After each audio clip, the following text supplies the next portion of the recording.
needs help, and we don't believe there's enough dollars in there to really not only meet the current needs, but to cure the future needs. That you always want to try to stay ahead of the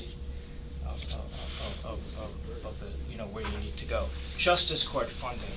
We talked about this in the budget testimony, that we haven't had an increase in fees to do the work of the justice court since 1997. We need an increase. As you know, the justice court does a lot of work for the state, and that we would like some consideration for the work. I think we're getting like $15 to process these tickets. We could use an increase there. The other thing I would mention is the STAR program. The proposed change by the governor is changing it from the current system to an income tax credit. Our president, Andrea Nylon, who is an assessor from Orange County, pointed out that by doing so, there are some New Yorkers who don't need to file New York State returns, and they would be hurt. So we want to make sure that every New Yorker can stay in New York, can benefit and live here, but we want them to get the benefit of what they should be receiving on the STAR, so we don't want them to lose those monies.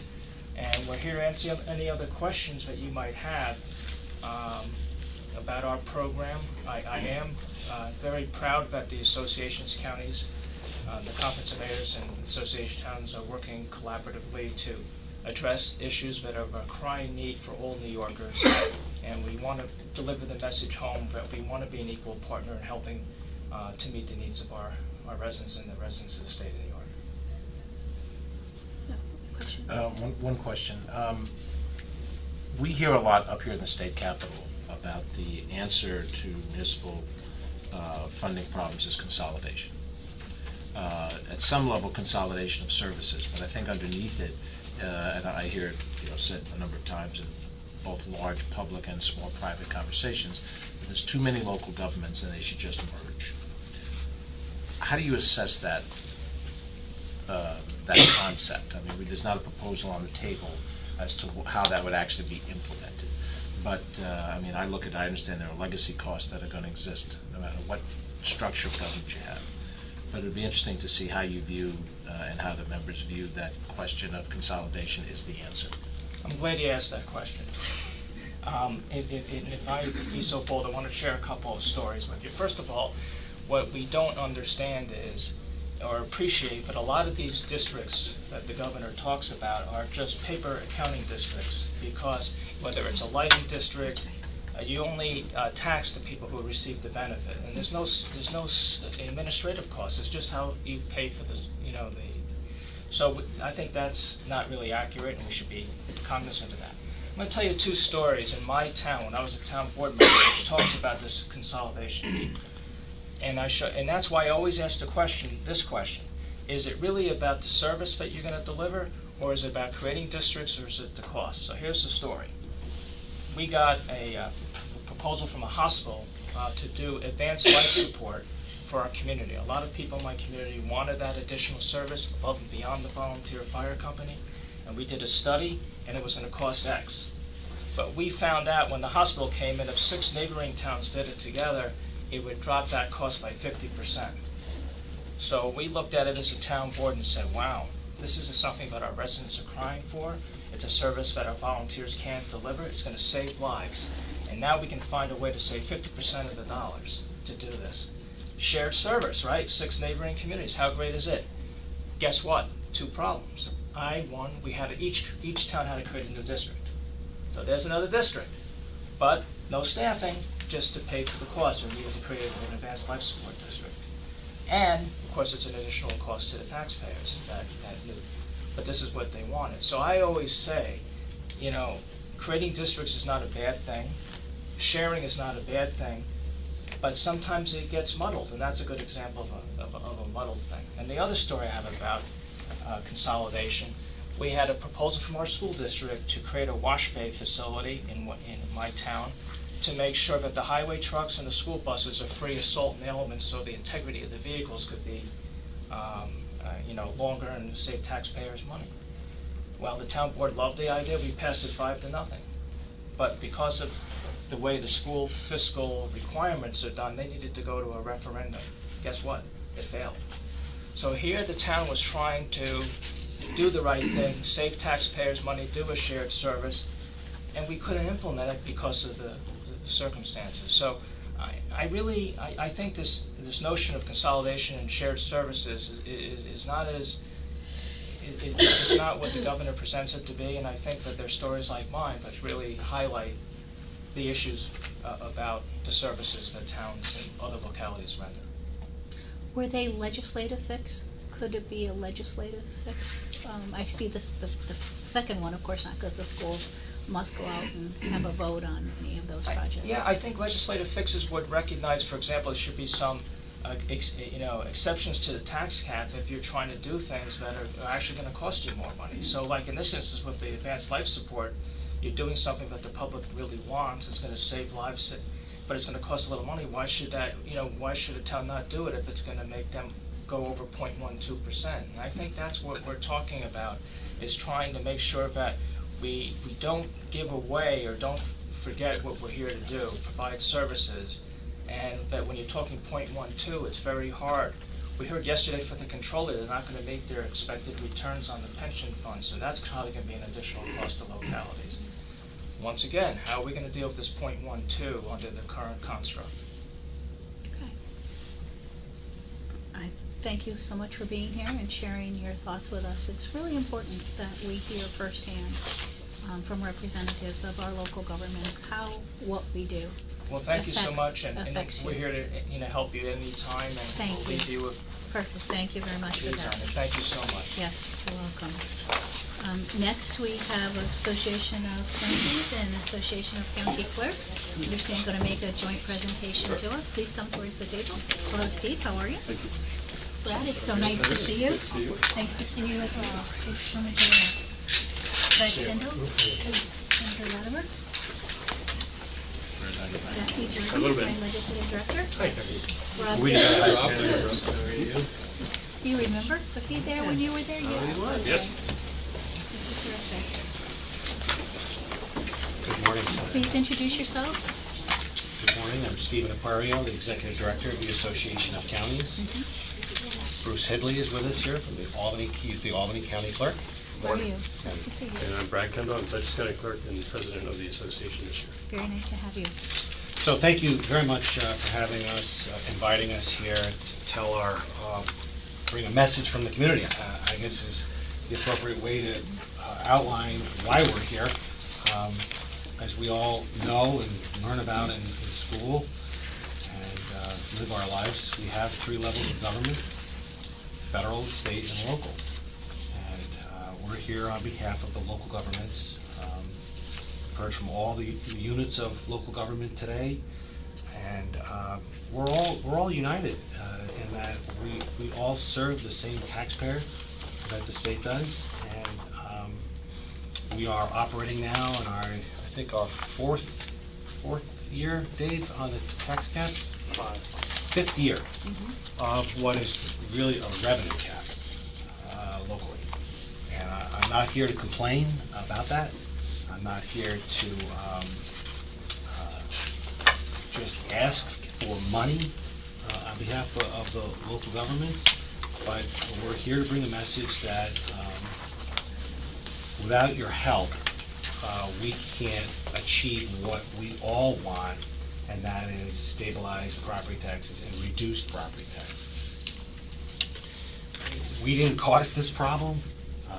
We're all in the chairs, so to speak, right now, trying to manage this problem, and it needs ongoing attention. It can't be a situation where we do one thing and at the state level and say that's good enough, go figure it out, local governments, and consolidate yourselves.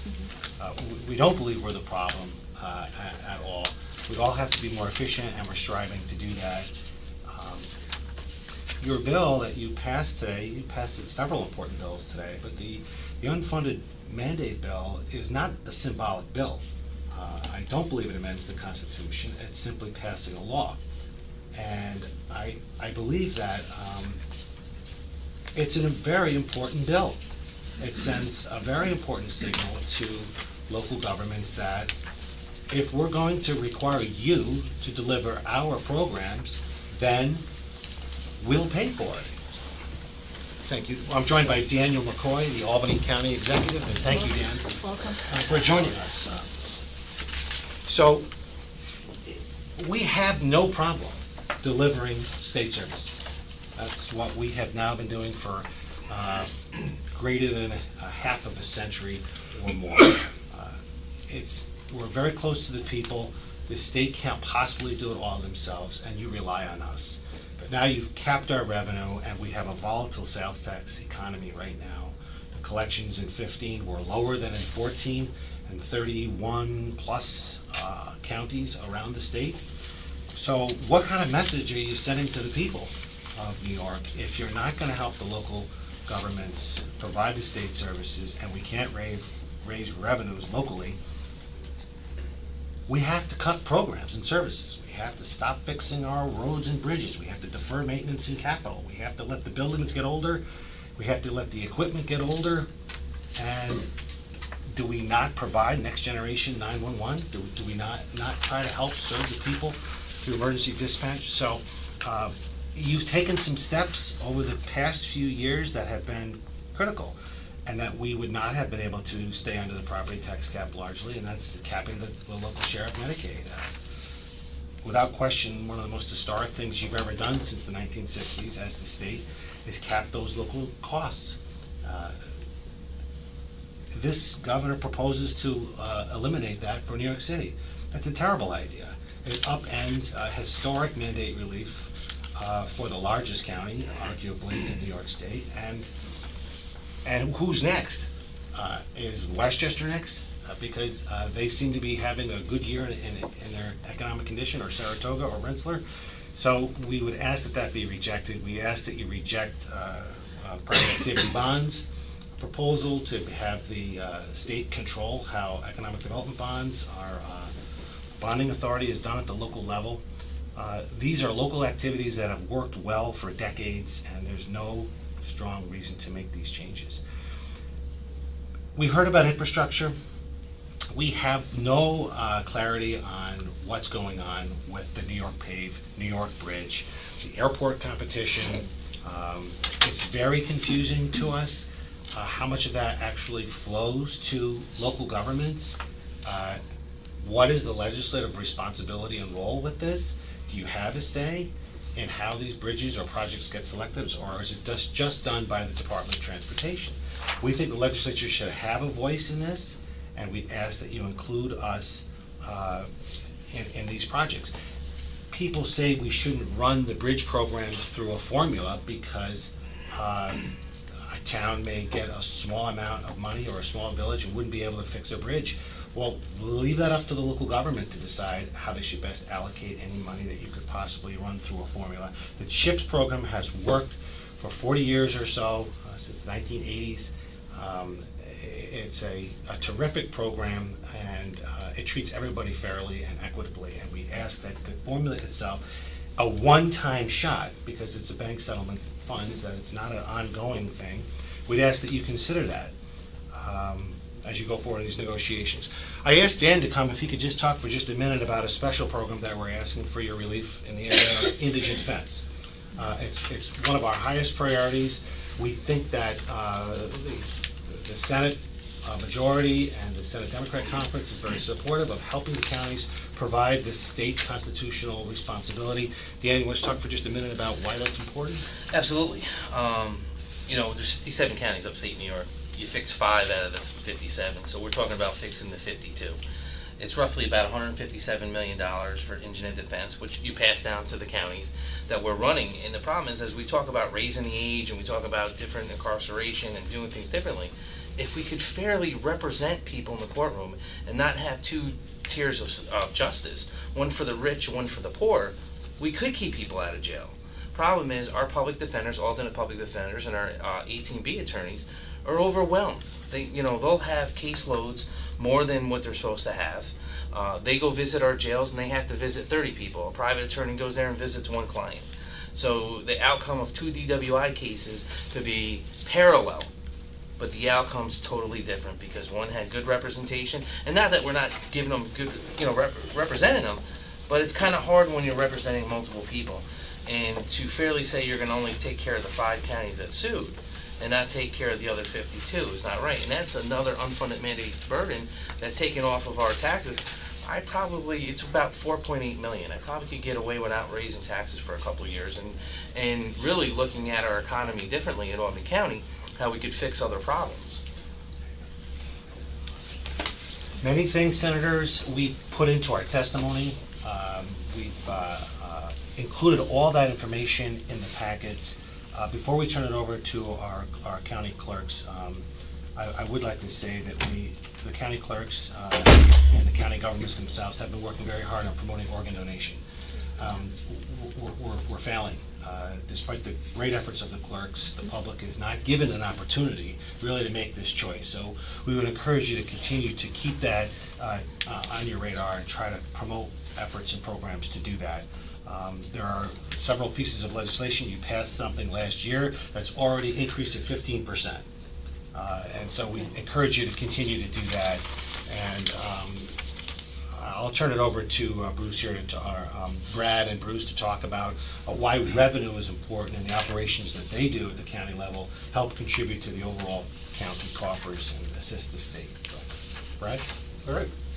Senator, it's great to see you again. Nice to see you I know too. you're very familiar with county clerk operations, and you know that counties look to us to generate revenue outside of the property tax stream. Didn't you call that the cash cow? The cash cow. Cash cows are beginning to dry up, especially in terms of the Department of Motor Vehicles. Depending on how counties calculate their costs, some counties still maintain they make money on delivery of DMV services. I can tell you last year in Dutchess County, we lost about $600,000 delivering, and that's not counting the in-kind services, the space and buildings and that sort of thing. A couple of reasons for that. One, there's been this cycle of license renewal that drops off for 3 years. When New York went from a 5-year license to an 8-year license, it created this 3-year gap, and that begins to end in 2017, so we'll see a little rebound there. But the other thing is the explosion in the internet processing through New York State DMV. And it is a great service. I think the general public loves it. I know they love it because they keep using it more and more. But in Dutchess County last year, that represented a loss of about $950,000 in potential revenue, more than enough to cover the gap. We don't want to shut down the internet. We don't want to go back and reinvent the internet. We want our people to use it. But we also need to recognize that our local DMVs provide services that you cannot obtain over the internet. In many cases, that is reflected in transactions we do that there are no fees for. And on the third page of the handout, there's a list of unfunded transactions that we provide. We think it's a valuable service, and we think it's especially valuable in rural areas. In my county, which some people would say is downstate, there are still very rural areas of the county, and our satellite offices in those areas afford the ability of people who have run afoul of the law through drinking and driving, or to be able to access DMV services without losing a whole day of work, which is incredibly important. But to do that, we need the revenue to continue to fund those operations. There's a bill that was introduced by Senator Ritchie last year and was passed the Senate, 4964A, as the co-sponsor 8201, sponsored by Assemblyman Britton Deasy. I believe that's in the Transportation Committee in the Assembly, that would raise our retention rate from the current 12.7% to 25%. The last time the retention rate was raised was 15 years ago, and it, in order to adequately compensate counties for the work they do, that retention rate has to be revisited. The other problem with the internet, of course, is what happens is the easy, fast, profitable transactions get skimmed off. Sure they do. And so we are left with the more time-consuming, less remunerative transactions. So that's our number one priority in 2016. The second priority is to bring New York State licenses into full compliance with Real ID. I know that the state has applied for and gotten an extension to 2020 for the basic driver's license to be compliant with Real ID. We are not now, except for the waivers that we've gotten. And really what's important about that is the timing. I mentioned before the license cycle. We are going to come out of that drop in that cycle beginning in April of 2017. So, for instance, just to give you a sense of scale, in 2011 it was projected in Dutchess County there would be 53,000 licenses renewed. Last year is 8,700. So it's a dramatic drop-off, which will be matched by a dramatic increase as we come out of that cycle. I think to begin renewing licenses at that volume and then within 2 years saying, well, you know, that license we just renewed, it's not good. You're going to have to come back and amend it or do something else. I think that's just poor planning that is not right for the constituents. So that's our second top priority. The third is really just to extend a regulatory scheme from ATVs that are currently registered in New York State, extend that scheme to larger all-terrain vehicles and utility terrain vehicles. And though I'm not a big fan of regulation, this is actually being asked for by the people who are using these vehicles. So that there's some meaningful way to track ownership. I think we pass that every year in the Yeah. Senate. So That's I think what I'm voting on. significantly last year it was changed so that instead of it being cash grab by New York State, the monies would actually be dedicated to trail development in the North Country. And finally, the last one is legislation on oil and gas leases. This grew several years ago with the anticipated boom of leasing in the southern tier and other places for frack gas. But it really doesn't have much to do with that. It's still the issues that were raised are still there today.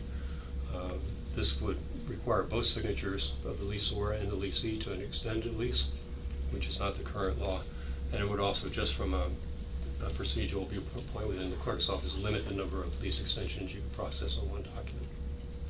So that's the agenda we've got, and if you've got questions, I'm very happy to. Senator, any questions? I'm very fortunate that Tim Idoni, who is counterpart in Washington County, is a good friend of mine. We've had a chance to actually meet and talk about some of these things in advance. And I think on both sides of the aisle, the Senate's been very supportive. Our colleagues in the Assembly, I think, is where the effort has to be on some of these things. What is DMV telling you about your thought? Because to me, it's a very good one. The 2018, where you're going to start issuing driver's licenses. Is that the cycle? Starts 2018? 2017, April of 2017 is when the volume starts to pick up again. Okay. And fully back in 2018. And they're not expecting to have the driver's license compliant until 2020? They applied for a waiver that goes through 2020. I don't think we've been communicated a timeline on how they expect to meet that waiver. Is the enhanced driver's license currently compliant? The enhanced driver's license is compliant. So if the state turned that all their driver's licenses were the enhanced driver's license, then we would immediately meet the compliance Yeah, regulations? the issue is there's some reluctance, and Steve can correct me if I'm wrong, you don't have a DMV. No, I don't. Not yet. Not yet. Of course, there's a $30 additional fee for the enhanced driver's license, and there's verification of residence for the EDL, which doesn't exist with the current New York State ID or regular license, and then the requirement that pictures be updated on a regular basis. Well, all of those are very good things. They are. All of that, I mean, we've been fighting for as county clerks for a very long time, that you should have a new picture, that you shouldn't have your picture at 16 years old when you're now 40. It doesn't really work well for you, you know, or for the person who might be stopping you, or when you're using your driver's license. We've been talking about that. So those enhancements seem very reasonable to me. Why aren't we just looking at having that license be the new state of New York driver's license? And I mean, if those things make it compliant, is it beyond what compliant needs to be, our enhanced driver's license? Is that why we don't want to just take the enhanced driver's license and make it the new driver's license? You're getting me into policy speculation that I Okay, really you don't know. well beyond. I'm just, okay. Well, I appreciate you being Yeah. here, I understand. Has there been any thought to taking all of those free services? Because I remember that was a huge issue when we were there, and you have a whole page of free services that are provided, and tagging those with any type of monetary amount to say these services really shouldn't be free. I mean, when you're providing service, and thank you very much for being here. Senator, thank you. Good to see you. Good to see you, Senator. Thank you, Senator. And I guess you and I can continue at another Yeah. time for additional questions. But sure. thank you so much for being here, Steve and Our Brad pleasure. and all of you. Thank you so much. You bring us information that is good for us to have, to go back to our respective conferences, to share with others, and certainly understand the issues that local governments have. So thank you so much for being with us today. And at this time, we will close. Yes. Thank you. We close the meeting.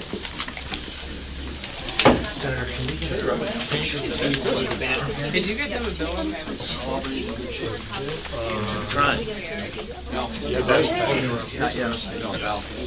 Hey, how's it going, Rob? I'll follow up with you. Yeah, Frank.